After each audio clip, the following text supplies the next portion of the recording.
to another episode of Cosmos with Cosmos. I'm Liz. And Brandon is on assignment. Well, he's heading home. Yeah, he's in travels. He had family time. Exactly. He had family time. So he's, getting to live his life and recuperate from everything that he's been through. Chat. He always shows up in chat. He's flying. Well, I don't know.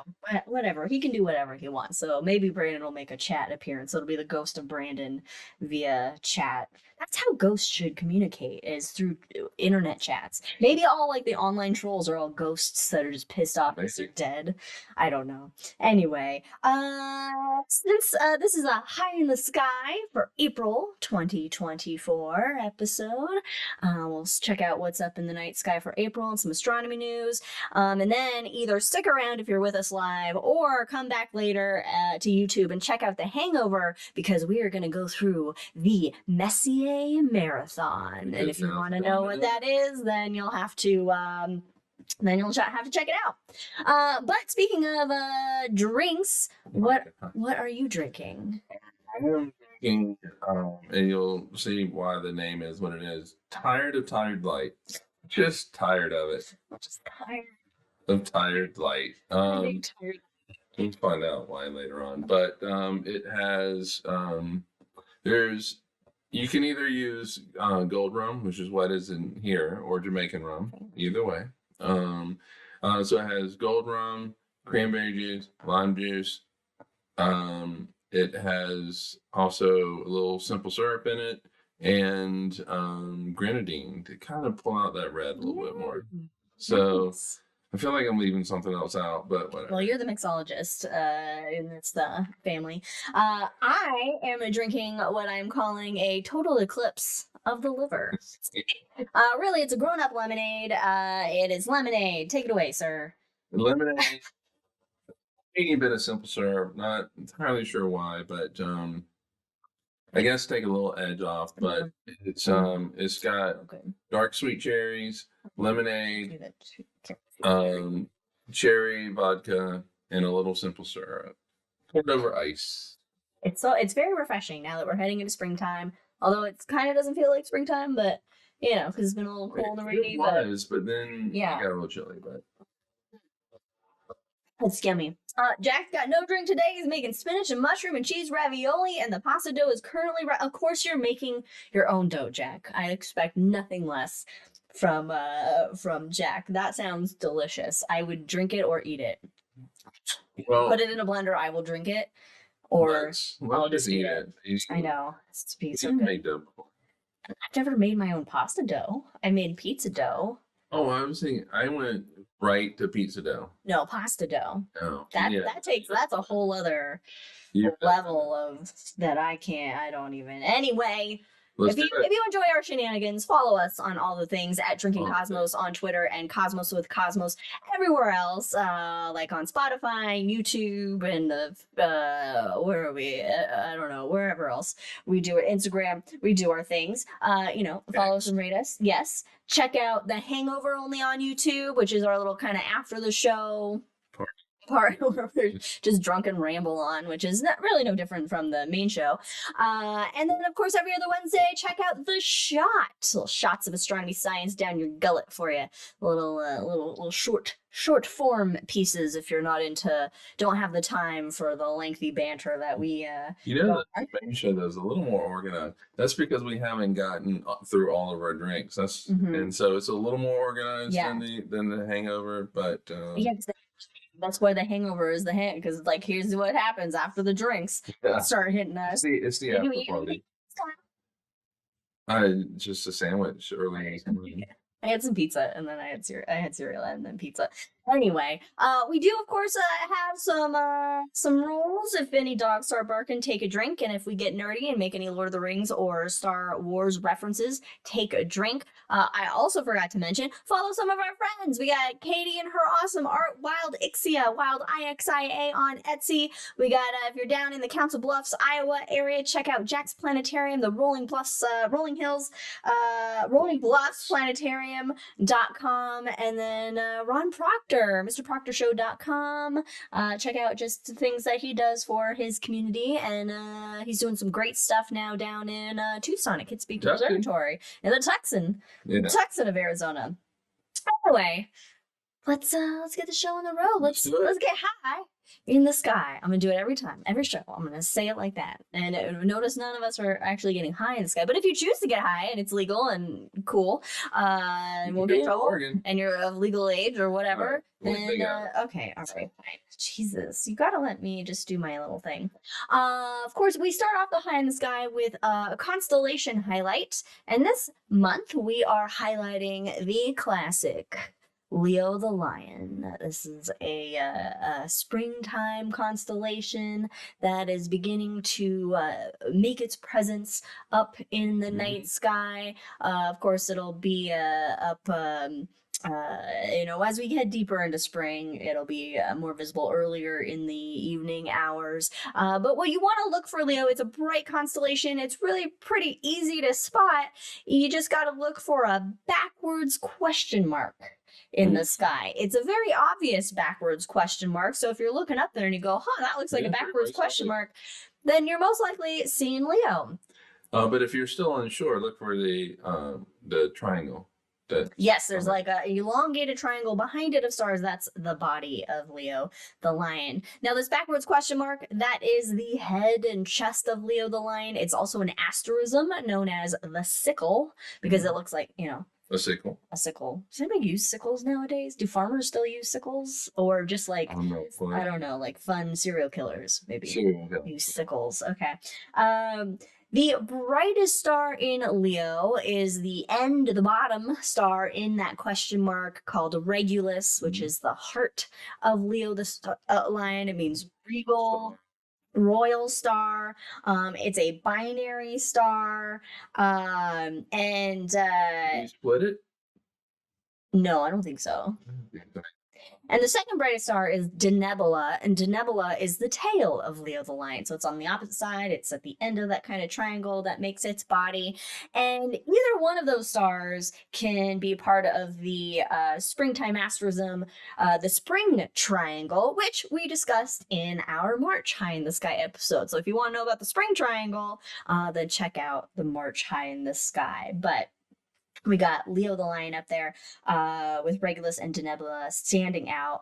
And we know Leo is a lion. And actually, Leo has been seen as a lion basically forever. Well, it looks like a lion. Because it looks like it's obviously like a lion. It's like the Saints of Egypt. It's one of the earliest recognized constellations. And archaeological evidence suggests that the Mesopotamians had basically a similar constellation around 4000 BCE. And some mythologists believe that in Sumeria, Leo represented the monster Humbaba, who was killed by Gilgamesh. Oh, some whoologists? What did I say? Oh, mythologists, people who study the myths, ancient myths. Yes, the mixologists. They like to weigh in on the constellations. So again, most cultures recognize Leo as a lion. In Babylonian astronomy, the constellation was called Ur-Gula. The Great Lion, the brightest star, Regulus, was known as the star that stands at the lion's breast. Distinctly regal associations, a la the King Star. To the Greeks, which of course, Greeks very popular in night sky with us, they recognize Leo as the Nemean lion, which was the lion that Hercules fought as one of his 12 labors that he had to perform.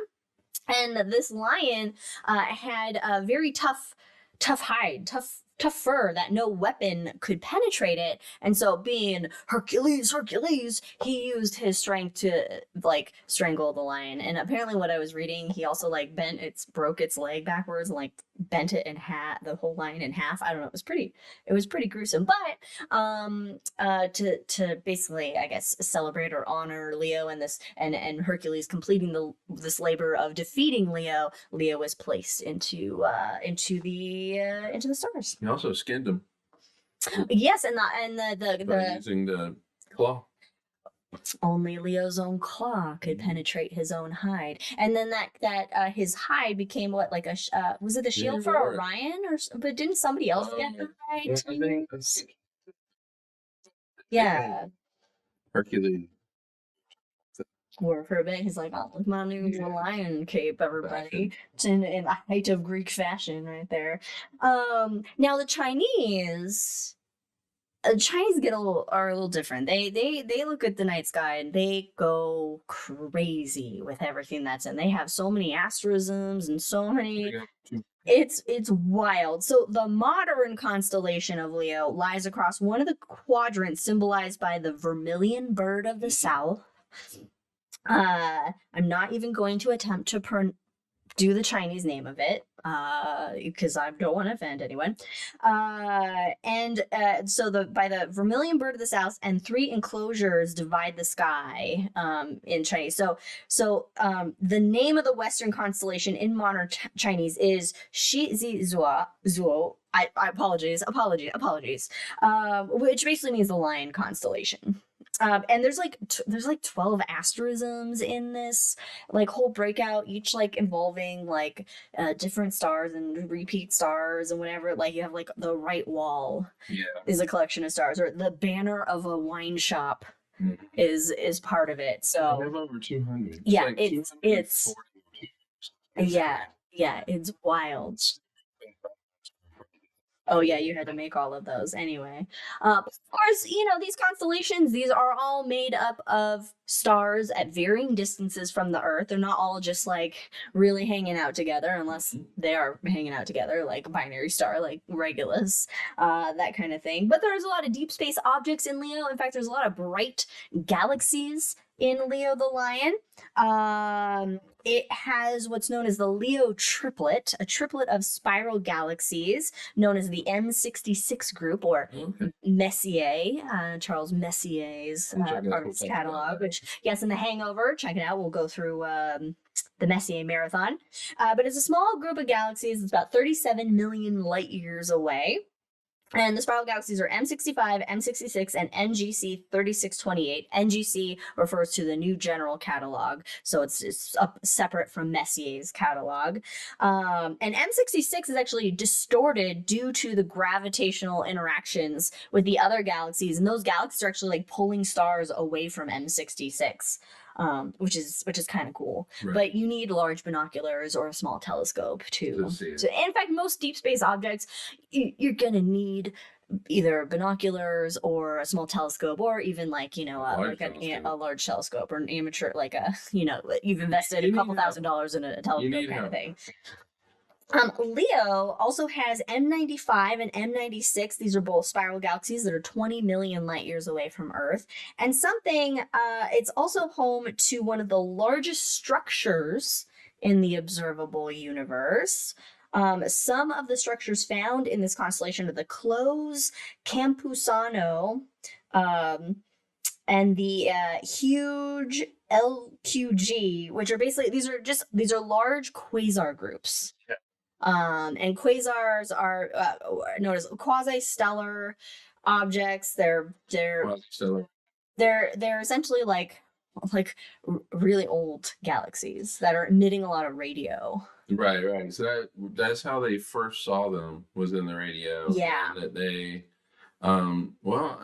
they kind of look like stars. Yeah, quasi-stellar. Yeah, and but what you're looking at is kind of the heart of that galaxy, and this very active galaxy. The black holes feeding on stuff, and so early universe, and quasars discovered in the '60s, I believe. It just sounds cool, quasars. It sounds very science fiction, which is great.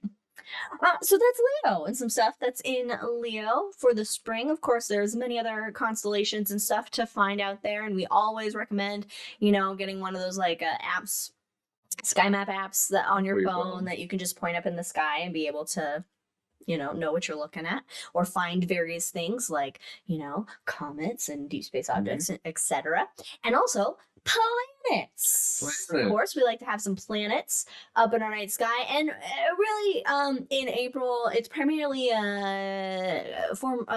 affectionately known as Juby Jupes on this show to us, but Jupiter is the main planet that you're gonna see in April. I'm sorry, I have something in my eye and it's just driving me absolutely bonkers. It's probably a piece of stupid makeup that I only put on for these Dog hair. damn shows. It could be also dog hair everywhere. But Jupiter's the main one that you're gonna be able to see at night. It's very bright. It stands out. Quite often. Currently, it's about, we'll say, at around 8:30 in the evening. I've seen it almost pretty directly overhead when I've looked up kind of to the south and heading to the west. Oh, really? At home, yeah, Maybe I it just kind of think goes over the house just a little bit, but I mean it's heading in the western direction. But Okay. It's pretty. maybe. But, yeah, time. Maybe. I'm just not directly overhead, but it's kind of, it's. Gotcha. I gotta look up to see it. But going through the month, on April 6th, the crescent moon is going to be hanging out low on the eastern horizon with Saturn and Mars in the early morning sky. And on April 7th, the moon is then going to be visiting Venus early in the morning. You do need to clear horizon, so if you got a lot of mountains on your horizon or No, it's pretty buildings, yeah, it's gonna be pretty low. Then you're not gonna be able to see it. See it. Yeah, and these are basically about like 30 minutes before sunset. When I'm talking about early morning sky, so like or sunrise, I should say, not sunset. Venus is heading more towards morning sky, higher in the morning sky. I think it's not. So it's diving towards. I think the it's sun. diving towards the sun. Yeah. On April 10th, Saturn and Mars have a breakfast date about 30 minutes before sunrise. And on April 20th, Jupiter and Uranus. Which you definitely need. Yeah, you need binoculars to see Uranus. With binoculars, it'll look like kind of a small greenish star. And they will actually only be Jupiter and Uranus on the 20th will be half a degree apart in the sky. So you find Jupiter, you can find Uranus. Yeah. Yes, exactly. I know there's a joke in there somewhere. Now, April 2024, everybody. There's some events. In fact, there's one event. There's one main event happening in April of 2024. I don't know if you've heard about this. I don't know if you've seen it on the news. Wouldn't that be something? Oh man. That would be so on April 8th. Why didn't I do have the date in there. On April 8th, Holy Armageddon, Batman. It's a total solar eclipse. Cheers. Okay. Have you seen the like headlines that say basically the world's gonna end with this? Yeah, I've seen some sensationalist headlines that's like, Texas calls in the National Guard, or Ohio calling in the National Guard, or they just do that in general. Well, I mean, so basically, there's going to be a total solar eclipse on April 8th, and this is when essentially it's a new moon, and so the Earth and the moon and the sun, they line up very nicely. Happens every now and then. Typically, the moon's tilted off the plane of the solar system, so occasionally they line up, and so the moon's gonna pass in front of the sun and block it out, and we all die. No, it's an amazingly awesome, beautiful, crazy sight. Something we've said it many times on the show. We wholeheartedly recommend seeing a total solar eclipse in person. It's closest to a religious experience that I can get. It's mind-boggling. In fact, everything goes like twilight. Like the birds get quiet, and it's absolutely beautiful. You really feel connected to the Jack says Podunk states are freaking out about actually getting tourists. Yeah. A lot of states aren't prepared for like the amount of people that are gonna kind of show up, but it goes through Mexico, through Texas, throughout the Midwest, and then leaves the U.S. through Maine. Yeah. So it takes this sort of. I don't think Jack. I don't think Jack gets a full. Jack, you don't get Yeah, I the full think. Yeah, I think the line goes from Texas up towards Ohio and then Yeah, and then cuts over out towards Maine. out through Maine. In Texas, totality in Dallas, I should say, totality begins at 1:40 p.m. Central Time, and then the max eclipse is at 1:42 Central Time, and then it ends at 1:44 Central Time. So it's basically a 4 minute long, a But 4 minute long but thing. it's but that's just a totality, which you're not going to get long totalities No, anyway. yeah. But that is it's 4 minutes of just being connected to the universe. We need to look at because it doesn't because there's no totality here. We should look up and see how much of a moon carve out we get of the sun for Yeah, I don't think we Oregon. get a lot. Jack says he's only at 80% at home, so he's gonna do a road trip. Well, Um, I have to tell you, the difference between 99% and Big. 100% It's big. is basically it's like being across the Is universe. it astronomical? It is astronomical. It is. You might as well be across the universe from it. Yeah. But if you're hoping to get any kind of like a hotel room or anything, you're gonna be out of luck. Everything's been booked up for like years now, essentially. Yeah. Campsites, everything's super expensive. But definitely cool. It'll end. It ends in Maine at about 3:34 p.m. Eastern time.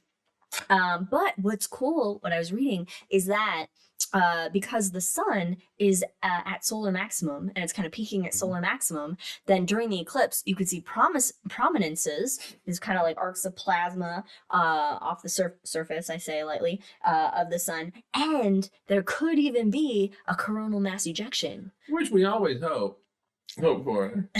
When it's not pointed towards the Earth, we hope for, but that would be a really cool to see during the eclipse as a CME. But to be fair though, if you do see a CME, it's on the edges, which means it's not going to be. Yeah. But you could see basically you could witness a little explosion off of the sun, a little fart that is like how many nuclear bombs? A lot. A lot. It's a very powerful fart, like lots of beans. Lots of beans. So that's the biggest event in April, of course. It is for me. I mean, it is rare that solar eclipses happen. Yeah. It's like once or twice a year, but being able to see like where you are. Yeah, where to have it happen where you're located is rare. A lot of times it happens over the ocean. Right, or Antarctica. Yeah. The poles get it the most, just because, the moon doesn't always line up directly with the Earth. It's either going to be a little above or a little below, and so the poles are going to get it more often. But for the U.S., to put this in perspective, I think there was an eclipse in like 1980, 1979, somewhere around there. And then after that, for the United States, it was 2017 that the next eclipse occurred. Oh, really? Yeah, and then now we have this one for the U.S. But I don't think the next one's going to happen until the 2040s. Yeah, I think so. Check out our shot episode on eclipses. Yeah. I think I go over them in that shot. But an eclipse, a solar eclipse, generally happens once or twice a year, somewhere in the world. The world, like Liz said, is basically 3/4 ocean, and so that's where most of them happen, or at the poles. And also with the new moon is coming up. No, I'm sorry. The full moon. The full moon. The full moon. We'll get to, but it's on April 23rd. Yeah, or is it in the notes? I might have missed out. This one? Oh no. Okay, I'm sorry. The one that's coming up here really soon now. I don't know when's the full moon in April. April 23rd. 23rd. All right, so it's the one that's kind of right now. There's an eclipse. Oh, okay. Because of the way that the geometry lines up, you have solar and lunar eclipses together. I guess I should go back and look at my March High in the Sky episode. Yeah, but I'm not sure if it's visible for us in the U.S. I don't know. think so. Regardless, go out and look at the moon. Yeah, check it out. So the solar eclipse isn't the only thing happening as far as celestial events go. There is also the Lyrid meteor shower. And it's not an exciting meteor. It's not a bright meteor shower. It's happening April 21st through 22nd, but it's also around the time the moon is getting full, so that the full moon does hinder the visibility of things like meteor showers. It can get I don't know. I didn't find that I didn't see where it said that, but often, like with this one, apparently bright dust trails can be seen for it. But the best time to see it is April 23rd, which is the full moon. But also for midnight. And the Lyrids come from comet C 1861 G1 Thatcher. It has a 415-year orbit around the sun, and this is actually the oldest meteor shower that we can still see. It was first recorded in 6687 BCE, which is wild. So I thought that was really cool, even though. Okay, so it's. But yeah, but competing with the full moon, though, you're going to need to be in a very dark location. Though it does say, this is earthsky.org, they do say that it is prone to uncommon surges, which will get you up to about 100 per hour. Wow. But nothing I read indicated that it was expecting a surge. Well, I mean, probably not, but but you are competing with a full moon, like you said, and so yeah. Speaking of that full moon, April 23rd, and it is known as the pink moon. I should have made there's a drink called the Pink Goose, and it's got watermelon vodka and I want to say cranberry or something like that. The pink moon. Yeah. Yeah, meteor showers. Anytime there was something weird happening in the sky, ancient people were like, "Oh shit, we're doomed. The gods are mad. Oh no, or it's a bad omen. Something's gonna happen."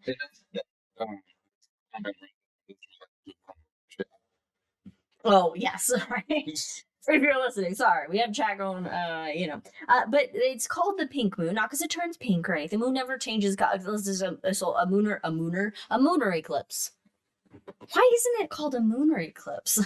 A lunar eclipse where it will turn red, but that's due to our atmosphere. The moon itself isn't actually turning red. Dude, I mean, this is when you're doing an astronomy show that's like a burlesque show, where it's like lunar eclipse, Orion's baby maker, the big dicker. Yeah.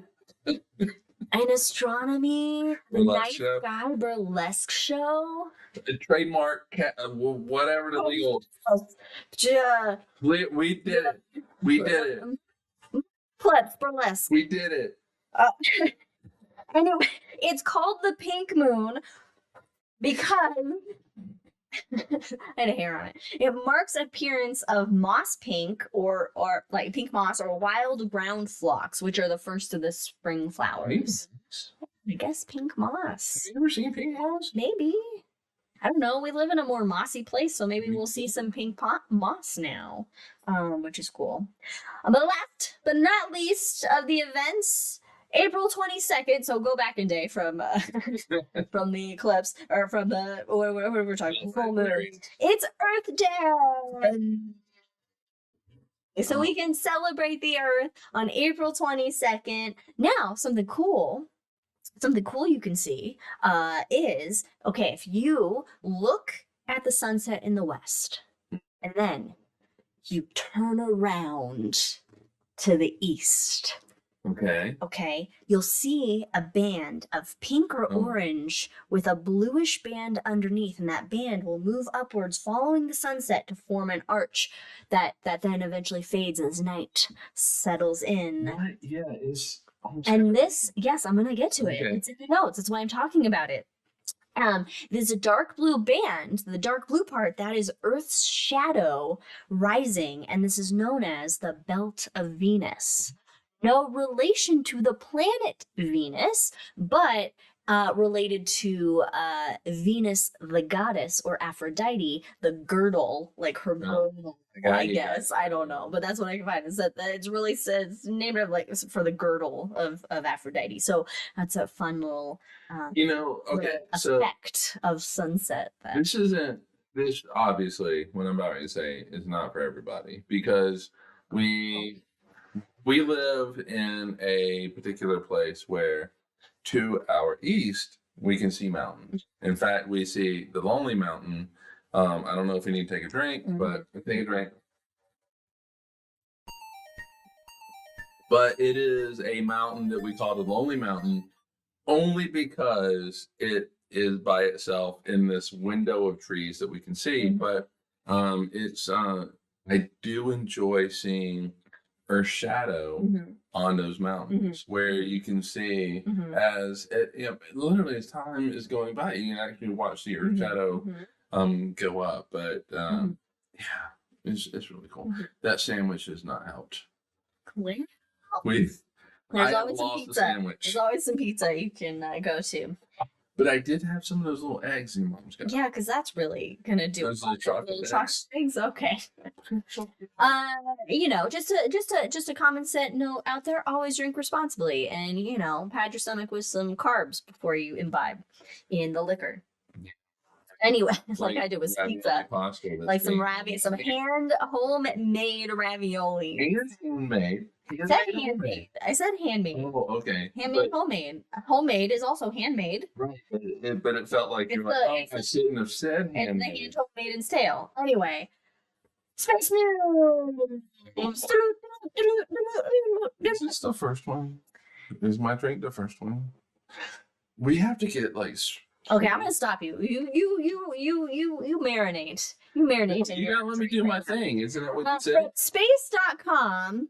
Shiva and Shakti, the ancient star streams that helped weave the Milky Way. So, here's what's cool. Yeah, I thought I was cool.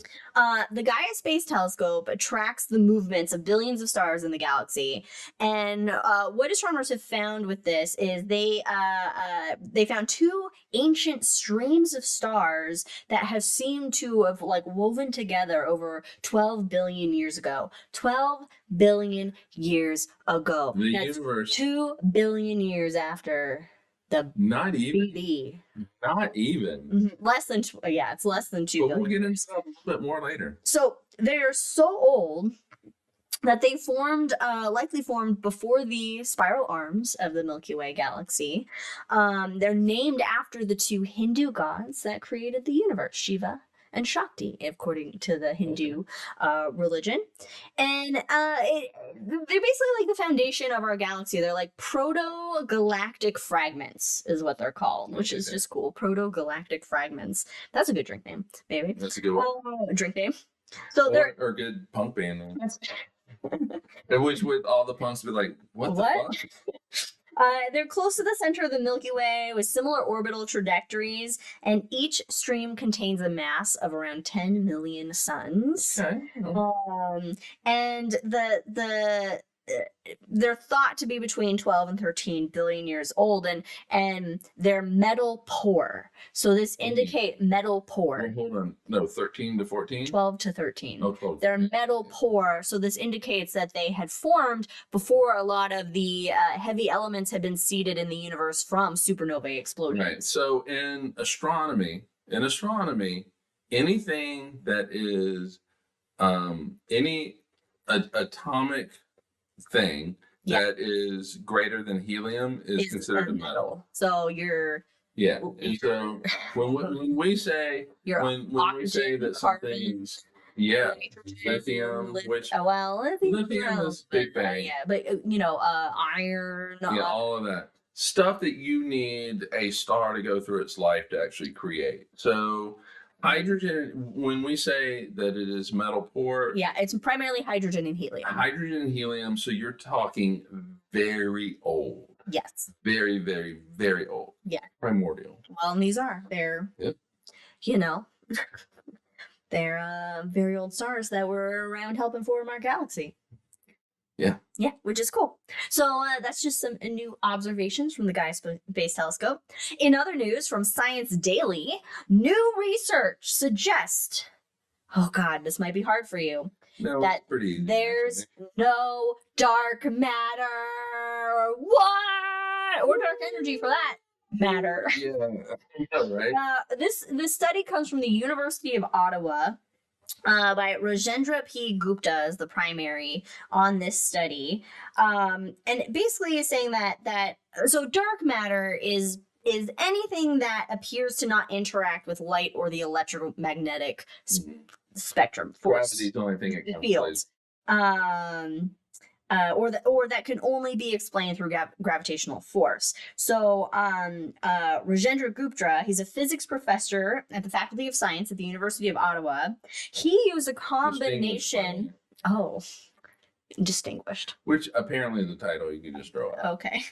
He used a combination of like theories. I don't know. My brain started to kind of like, I was like, I don't have the educational levels to really go through this. He combined two things. Yes. He combined covariant coupling constraints and tired light theories. Right. So the first one, the whole covariant thing, basically just means that the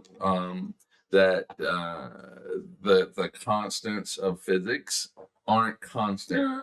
So like the strengths of forces, strong forces, things like that change over time. So yeah, like the forces of nature decrease over cosmic times, and light loses energy as it travels very long distances.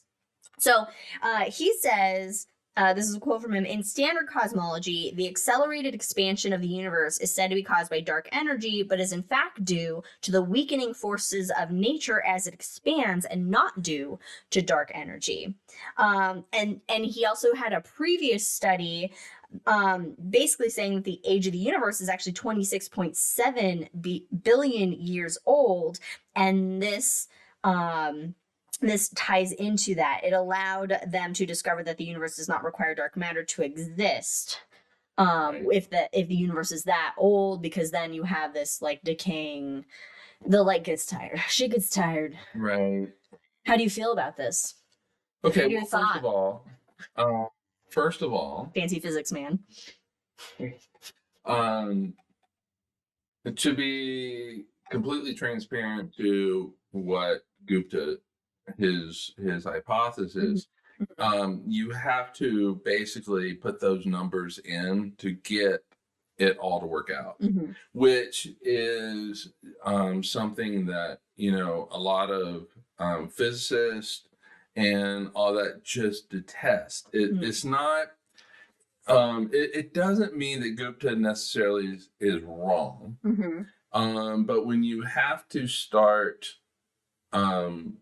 putting in numbers to make it work, okay, then it gets a little like you're forcing forcing the result. Exactly. And there's a lot of physicists that really do not like that. And it comes down to Occam's razor. Is there a simpler explanation to it, or do I have to really fudge stuff? And it's going to be the simpler explanation. But also to Gupta's thing where he's saying that constants in physics change over time, which is not a new concept. And also tired light is not new. That goes all the way back to 1928, 1929 with Mr. Fritz Zwicky. And the problem is that there's absolutely no evidence for either one of those. So when we look at the universe, as far back as we can see, with the cosmic, we don't see any change.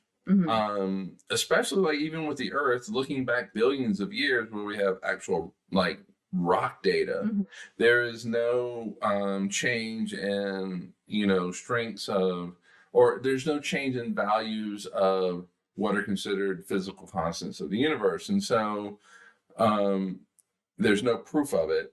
Also, tired light makes predictions that even Zwicky was like, it doesn't seem right. So tired light historically what has been used to validate the steady state universe, and they have tried to use it in the past to say the Big Bang never happened. So there's also absolutely no proof for tired light, which means my drink, I'm tired of tired light because it comes up every so often. And every now and then it rears its tired head. So I don't think Gupta's right, but it's need to explore. I am so far removed from all of this that my opinion doesn't matter. But at the end of the day, though, Gupta's ideas are going to force the entire rest of the astronomical and physics community to kind of re-examine, what they believe. And it's not a bad thing for people to come up with these ideas, even though they're incorrect, because because it's so far out of the box that it makes the conventional people have to quantum was batshit. Yeah, and so there's always this even if it is kind of And to be honest, even with physics, so if you look at physics with the standard model of physics, you have to fudge that a little bit to make it look like the universe that we see today. And so that means the standard model at the end of the day is not correct, but it's so fucking successful in making predictions about how things work and stuff like that. So it doesn't mean that Gupta is wrong, but there's a big burden of proof for him to prove it. Also, he recognizes that really he has no proof at this point. Yeah. And they're going to look for it. Yeah. So it's not. So that's the main thing. This really is it just Nobel fishing?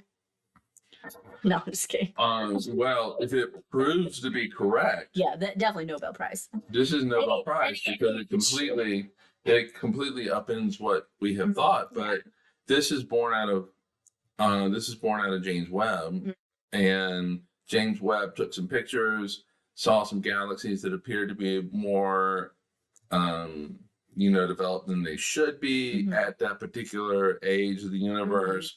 And so this is an attempt to explain that. I don't think it's right to double the age of the universe. It just seems off. Yeah. Well, especially when there's so much evidence from, observation. Also, with tired light, you should have galaxies in the early universe should be really quite fuzzy.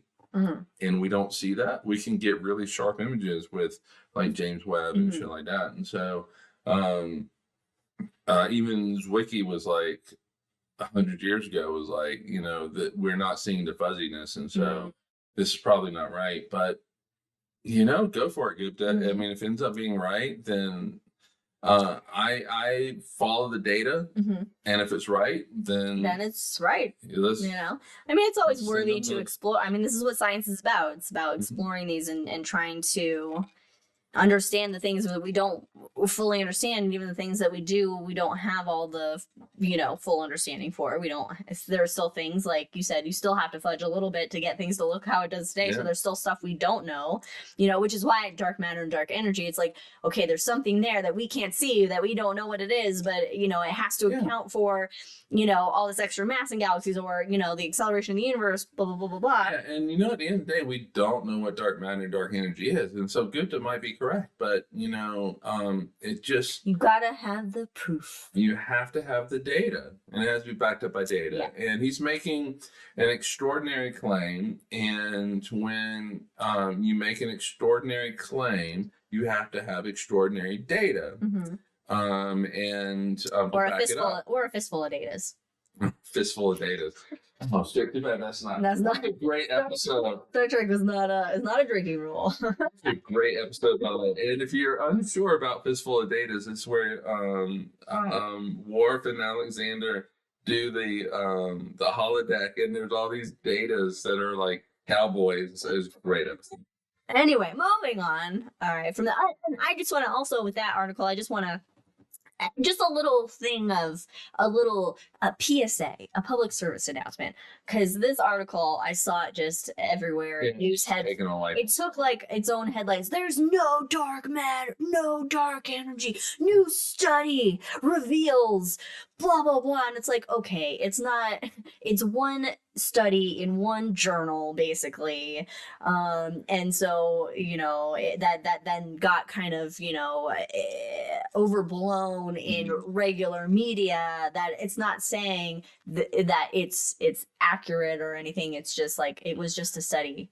Can I quote a true poet of world history? You may. To quote the incredible poet Flava Flav, don't believe the hype. Don't believe the hype. And so yeah, don't believe the hype. If you see a sensational headline, most likely it's not what you think it is. But if you really do have questions, then look for other sources, reputable sources, and you can always ask us. We'll tell you. Send us a message. I was gonna wait. Let me see if I can throw this joke in here. That's what. Do you know how Putin views himself? Reputinable. And if you want more on this article, on this study, it is called Testing CCC plus TL Cosmology with Observed Baryon Acoustic Oscillation Features in the Astrophysical Journal 2024 9641:55 DUI, and then some other numbers that are its DUI number. Anyway, there you go. Next, phys.org. Should we put it in chat? According to phys.org, astronomers find evidence that blue supergiant stars can be formed by the merger of two stars. Oh, that makes sense. Okay, so this was led by the Instituto de Astrofísica de Canarias, the IAC, I guess, but I don't know. Athira Menon is the lead of an international team that did computational and observational, an international team of computational and observational astrophysicists. They simulated detailed models of stellar mergers and analyzed a sample of 59 early B-type blue supergiants in the Large Magellanic Cloud. And B-type blue supergiants, these are very luminous, very hot stars, okay, very massive stars, and the current thought of is that they would occur during a very rapid phase of evolution, but that being the case, they should be rarely seen. However, we see a lot of them. And so then it's like, well, why then? Okay. If they should be rarely seen because of this like just crazy fast evolution, why are we seeing so many of them? So their study, basically what we know is that most massive stars are binary pairs. They're binary systems, basically, but these blue supergiants, they're all single. They're all single stars. So they simulated mergers of evolved giant stars with smaller stellar companions over a wide range of varying parameters. And they found that stars born from such mergers have greater success in reproducing the surface composition of the blue type supergiants that we see. And so this may actually be the main way that these blue supergiants are formed, is through mergers.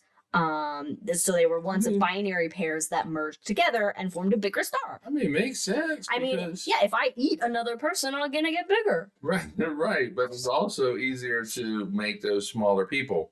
That's true. It's easier for the universe to make the smaller ones together rather than all this energy and material that's needed to make a bigger star. Right. That's why you see in the universe more red dwarfs than other stars.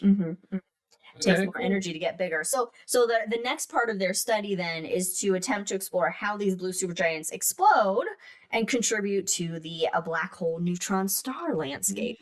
of the universe. So their step one was okay, Make it. make the mergers happen. Step two, what happens when they explode?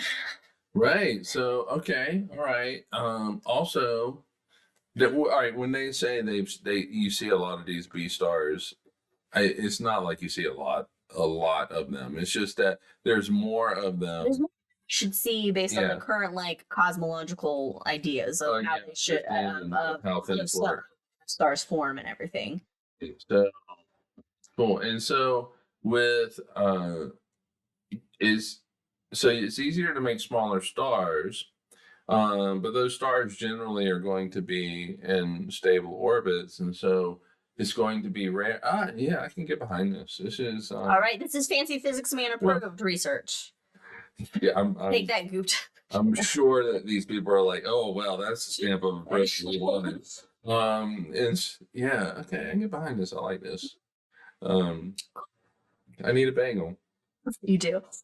Instead of astronomy news, we had, and this it also ties into this ties into astronomy events for April. Is the Devil Comet Oh, okay. becometh? Well, I read about this. Yeah.